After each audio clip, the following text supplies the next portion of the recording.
A tri-stick is a series of notches along a stick that can be used for crafting in the woods. Notches can be used to determine the performance of a knife or the performance of the tri-stick, and therefore the skill of the crafter. Now that's probably as official as this video is going to get. Kind of a novice to actually this whole concept of a tri-stick.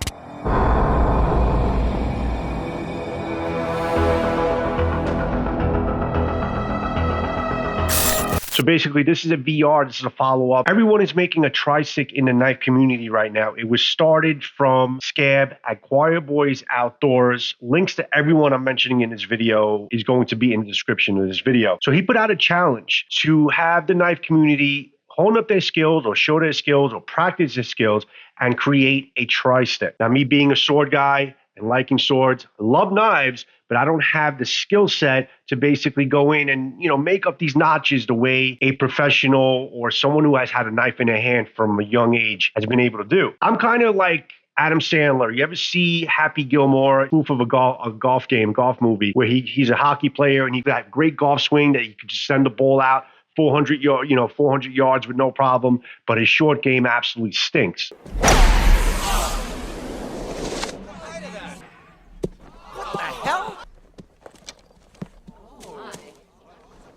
So same type of thing. I can kind of hit the knife, with the best of them there, but my short game or my finessing work needs a little work. So I'm actually accepting this challenge. I like the opportunity to kind of honing up the skills. I'm finding that this type of tri-stick challenge is also something that's going to be great in testing the abilities and the performance of the knife. So it's not only just doing a tri-stick and showing, the notches you could do and how good you can or can't do that. It's also for future reviews. I think it can be something can be used or implemented into reviews to show the finessing work of the knife, not just basically how hard it hits or how the edge retention is and basically how many hard materials you can kind of put it through before it dulls or breaks on you, but also showing you the comfort of the knife in the hand and how good you can finesse the knife to do bushcrafting type of duties that you can actually really use. A bushcrafter out in the wilderness would actually need this type of a tri-stick abilities to be able to use it outdoors. So what I did was I waited for a couple of people to kind of do these videos. I did my research on basically the notches and things like that, all the different types of notches that you can use and are able to be used and all that stuff. So I did my research. I waited for some videos to be out there so I can kind of just, copy kind of what they're doing there. I got a lot from Jason Fleming from Straight Edge Knives. Jason did put out a video. I like the fact of what he chose for his stick, and he chose a wooden dowel. This is a 3/4 inch. I'm not sure if he used the same width, but this is a 3/4 inch wooden dowel. I think this is a perfect way to kind of get started.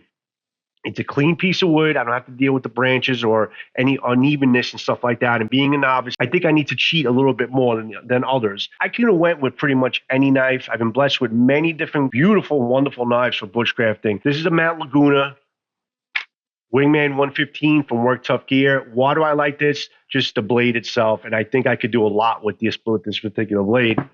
And then the Bushcrafter, obviously from Zeke Minacho, brand new. I just did a review on this as well.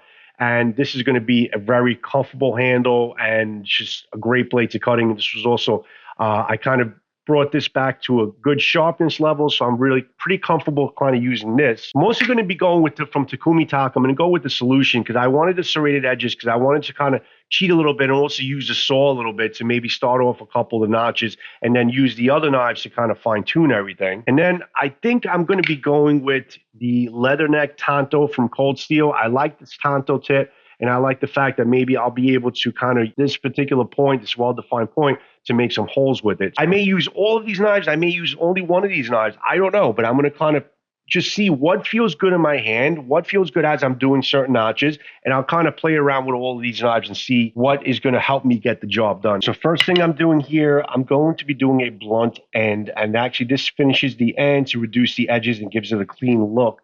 So we're actually going to start with the end itself, and then I'm going to work down, and then I'll just come back to here and there. So I'm actually going to be starting with the Bushcrafter from Work Tough Gear, designed from Zeke Minacho, and it's what I find is I can actually use pretty much every piece of this knife, or the entire width of the knife to kind of just get the feel for what's working for me. And I think kind of closest to the to the G10 or closest to my index finger is what kind of really works in terms of getting a good feel for this to try and get this kind of a rounded corner here.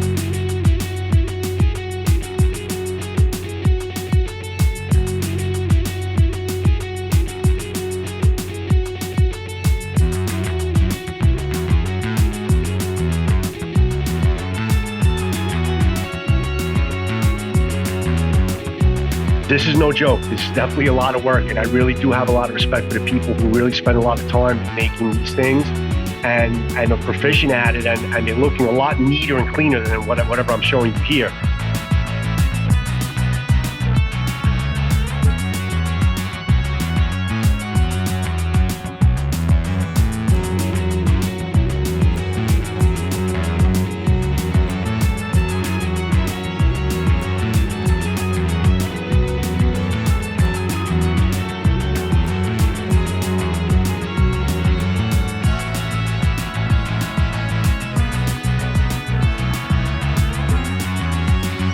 What am my attempt at this tri-stick? So going back to the top, you have the blunt end, the rounded blunt end here. Then you have here the reduction, which is more, for like wood carving, aesthetic purposes type of thing. Then here you have a box notch with the drill hole in between to run the cordage through. That's a box notch here. A little sloppy, but it's the best I can do. This, as I said before, is the pot hook. So basically kind of hang pots off a hook like this. Over here is my attempt, and I emphasize my attempt at a dovetail notch. Okay, you're supposed to kind of angle here and straighten out here, but this is a dovetail notch. Dovetail notch is more like used in cabinet making or corner joints or something like that. This is the latch notch right here. And the latch notch is used in making various traps, such as figure 4, locks, 90-degree planes. Not quite 90 degrees, but I attempted it. So that's a latch notch there. Oh, it's a bow notch. I'm sorry. This is a bow notch, and the bow notch is used in bow making for the bowstring. So that's a bow notch, an attempt at a bow notch there. It should kind of just get a little bit deeper in there next time I do it, but that's kind of what a bow notch looks like. Then you have another reduction here. This is a little bit more of a finer and a thinner reduction than I did in the first time. So you can see I'm getting better. I'm getting better at it. And then finally, I finish it up on the other opposite end with the arrow spike head. So there is my tri-stick. I try to label it up. Try to get it as neat as possible for you, but this is kind of the best I could come up with. This is a lot more challenging than, like I said, than you think it may be, like seeing people do it. It's just, there's a lot of finesse, a lot of detailed work, and just a lot of learning how to kind of manipulate the knife, using the wrist, using every edge, every millimeter, inch of the knife as much as possible. So this was obviously my go-to. This was my favorite knife to kind of work with. Felt the most control with this. But the Laguna, I went with this a couple of times if I wanted a heavier but fine cut. Love the blade on this. But what surprised me also was the cold steel leather neck Kanto, which gave me a little bit more weight to kind of get into the wood a little bit more, to use the weight of the knife. And also just to contour the edge, the straight edge and the tip, to do the bow drill holes and stuff like that. This really surprised me as far as also working with the wood processing really well, which I didn't think it would. It looked like just a chopper or self-defense knife, but this turned out to be a very good wood utility knife, without a doubt. Also found myself working with the serrated edge from the Colonial knife, foldable knife here. And then finally, I did use this Takumi Talk, the serrated edge, to kind of go in to start off like the reductions and stuff like that. And then you're able to kind of really fine tune it, back with the other fine knives. So yeah, I used a kind of combination of a couple different knives. It was a pleasure to do. And Scab, thanks for the challenge. I really learned a lot from it. I realized how much more fine tuning of this skill there is to do. So there is my tri-stick, guys, to start. Hope you enjoyed the video, and let's see what the rest of you guys have out there continuing the tri-stick challenge. So this is kind of a shout out to whoever wants to kind of take this over. I will put links of the people who did put out videos that I know of anyway to the date of this video. Thanks a lot, Scab. Own those knife skills.